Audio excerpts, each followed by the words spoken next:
Hello बच्चों, कैसे हो सब? आई होप सब बढ़िया होगा। तो बच्चों, आज हम अपना नया चैप्टर शुरू करने वाले हैं 10th क्लास से, चैप्टर नंबर 4 एंड उसका नाम है क्वाड्रेटिक इक्वेशंस। ठीक है बच्चा? तो बेसिकली मैं बताना चाहता हूँ बेटा आपको, इस चैप्टर के अंदर जो मोस्ट ऑफ द पार्ट वो ये डिपेंड करता है कि आप क्वाड्रेटिक इक्वेशन किस तरह सॉल्व करते हो। ठीक है, चलिए तो पहले तो हम बात करते हैं कि इसको करना कैसे है आपको। ठीक है, अच्छा जी, हमारे पास मेथड है इसके पास करने के लिए। मेथड क्या क्या है? ठीक है, एक तो आपके पास है मिडल टर्म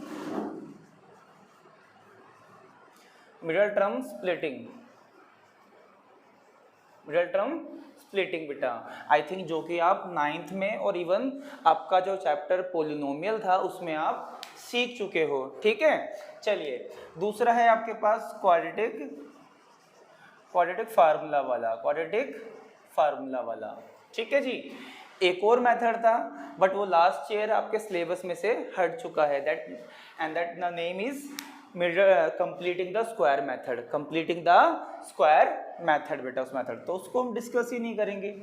तो बेसिकली हमें ये दो पढ़ने हैं और इनके बारे में पढ़ना है। ठीक है, तो आई थिंक पहले हम इसको नोटिस करते हैं, मिडल टर्म स्प्लिटिंग के बारे में करते हैं। ठीक है जी, आपने जो चैप्टर नंबर 2 पढ़ा, आई थिंक आपको याद होगा, उसमें हम जो स्प्लिटिंग करते थे उसमें फैक्टर निकालने के बाद जीरो निकाल रहे थे, बट यहाँ पर आपको डायरेक्टली निकालने हैं। ठीक है जी, तो आज हम टॉपिक इसकी बात करते हैं जी। ठीक है, तो उसको करने से पहले कोई आपसे पूछे कि क्वाड्रेटिक इक्वेशन आपकी है क्या, आप उसको क्या बताओगे? तो बच्चा आप उसको बताओगे any equation is in the form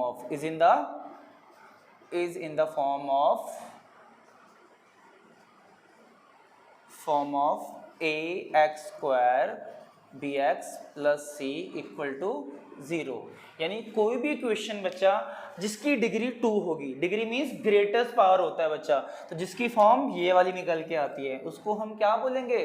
quadratic equation बोलेंगे। ठीक है जी, चलिए जी, तो आपको फाइनली अभी तो मैं सिर्फ इंट्रो ही दे रहा हूँ, सबको याद होगा कोफिशिएंट ऑफ एक्स स्क्वायर ए है, कोफिशिएंट ऑफ एक्स आपका बी है, और बच्चा आपका कांस्टेंट टर्म क्या होगा? सी।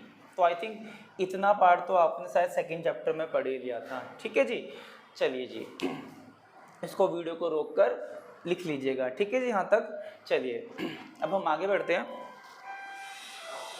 चलिए बच्चों,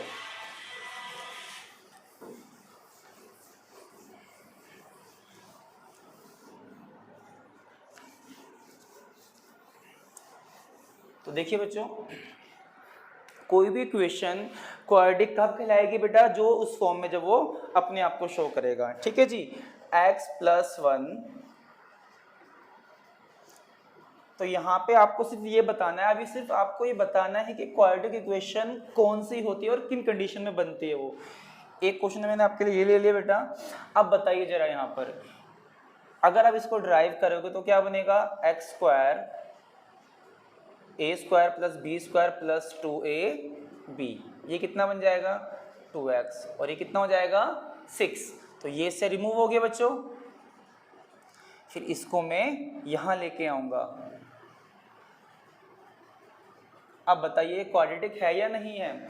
खास बात ध्यान रखना कि आपकी डिग्री 2 होनी चाहिए। बाकी देखो ध्यान से, अगर आपका दूसरा नंबर है भी नहीं तो उसको आप ऐसे लेट कर सकते हो ना, तो जो कि आपकी क्वाड्रेटिक इक्वेशन को दिखा रहा है। ठीक है जी, तो पहली चीज ये कि कोई भी फॉर्म अगर इस फॉर्म में आ जाती है तो उसको हम बोलेंगे क्वाड्रेटिक इक्वेशन बोलेंगे। ठीक है जी, तो आपका ये मतलब 4.1 में आपको सिर्फ स्टार्टिंग के क्वेश्चन में वो ये पूछेगा आपसे कि क्या ये क्वाड्रेटिक इक्वेशन है या नहीं है, तो आपने सिंपली बताना है। ठीक है जी, चलिए तो ये तो मैंने आपको बता दिया था या नहीं था। ठीक है, चलिए एक क्वेश्चन और देखते हैं।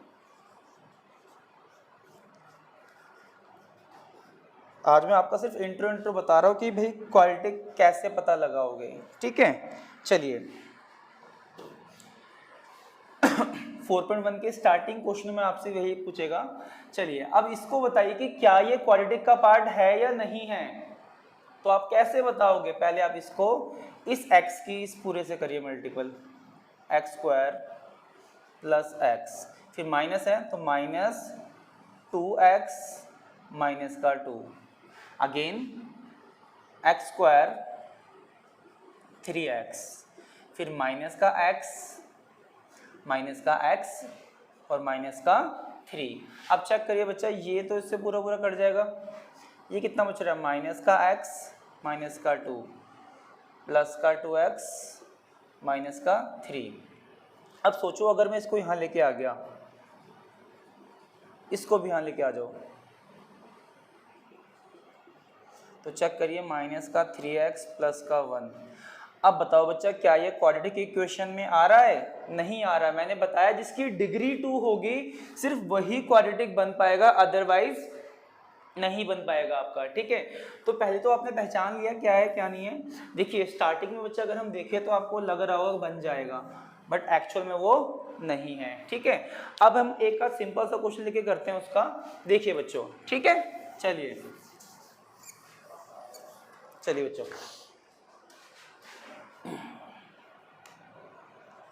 एक बेसिक सा क्वेश्चन लिया जी मैंने आपका। चलिए बच्चों, मैंने बोला कि मुझे इसके रूट निकालने हैं, जीरोस निकालने हैं, सॉल्यूशंस निकालने हैं। बहुत सारे नाम है इसके, जीरोस बोल देंगे, रूट बोल देंगे, ठीक है। चलिए तो पहले हम बात करते हैं स्प्लिटिंग से बच्चों।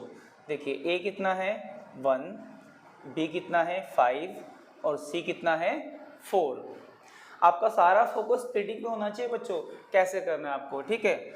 अब बताइए, मैंने लास्ट क्लास में बताया था कि कभी भी आपको स्प्लिटिंग करनी हो बच्चा तो फर्स्ट रूल क्या कहता है, a की मल्टीपल c से कर दो। ये आ गया और ये आ गया। अब देखिए इसके पॉसिबल फैक्टरों का या तो सम इतना आ जाए या डिफरेंस। देखिए 2 + 2 4, इनका डिफरेंस 0, 1 + 4 5, इनका डिफरेंस 3। तो हमें 5 कहाँ मिल रहा है, इन दोनों में मिल रहा है, ठीक है जी। अच्छा x + 4x ये 1 है। अब बताइए बच्चों कैसे करोगे इसको,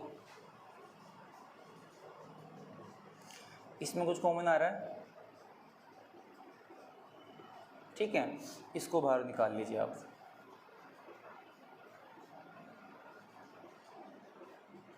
ठीक है बच्चों। तो उसके कितने जीरोज आए, x + 1 को 0 के इक्वल कर दो, x + 4 को भी 0 के इक्वल कर दो, तो माइनस का 4 और माइनस का 1 हो जाएगा बच्चों। तो ये तो आई थिंक मैंने अभी जहाँ भी आपको बताया बेटा, ये आपने पहले कर रखा है, ठीक है जी। चलिए आई थिंक यहाँ तक आपको समझ में आया होगा, ठीक है जी। इसके आंसर क्या निकल गया है जी आपके, -1 और -4, ठीक है जी।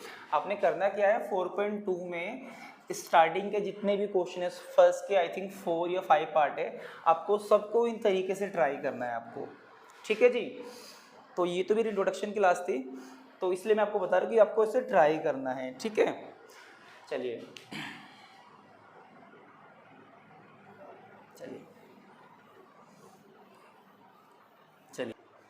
तो बच्चों देखिए एक्सरसाइज 4.1 में आपको फर्स्ट के आई थिंक 8 पार्ट हैं, 8 पार्ट दे रखे हैं। इनको आपने ट्राई करना है और बताना है कि क्वाड्रेटिक इक्वेशन कौन सी कंडीशंस में आती है, ठीक है। मैं आपको कंसेप्ट से लेके चल रहा हूँ। उसके बाद सेकंड पार्ट में वर्ड्स प्रॉब्लम है, बट वो मैं आपको लास्ट में कराऊंगा जब आप इनको तरीके से कर लोगे, वो तो साथ में कर ही लोगे आप। तो इसके जो 8 पार्ट है वो आपका होमवर्क है, याद कर लेना होमवर्क में, ठीक है। चलिए एक्सरसाइज 4.2 के फर्स्ट के 1 to 5th पार्ट वो भी आपका होमवर्क है। उनमें से एक क्वेश्चन मैं आपको करा देता हूँ, मैं आपको। चलिए देखिए उसका पहला क्वेश्चन क्या है, x² - 3x - 10। एक क्वेश्चन करा देता हूँ मैं आपको उसका। देखिए a कितना है जी यहाँ पर 1, b कितना है -3 और c कितना है -10। अब दोबारा वही देखिए, स्प्लिटिंग करने का क्या रूल है बच्चों, a की मल्टीपल c से करनी है। किससे करनी है, c से। और देखिए क्या बनेगा, चलिए, मैंने ए की मल्टीपल सी से करी और चेक करा कि पॉसिबल इनके फैक्टर क्या हो सकते हैं, ये हो सकते हैं। और एक खास बात, जब भी ए और सी का मल्टीपल नेगेटिव आए तो समझ जाना हम डिफरेंस निकालेंगे। क्या निकालेंगे? डिफरेंस। अब देखिए, मुझे 3 चाहिए, इनका सम आएगा, कितना आएगा जी इन दोनों का सम? 11, इनका डिफरेंस 9, इनका सम 7 आएगा, इनका डिफरेंस 3।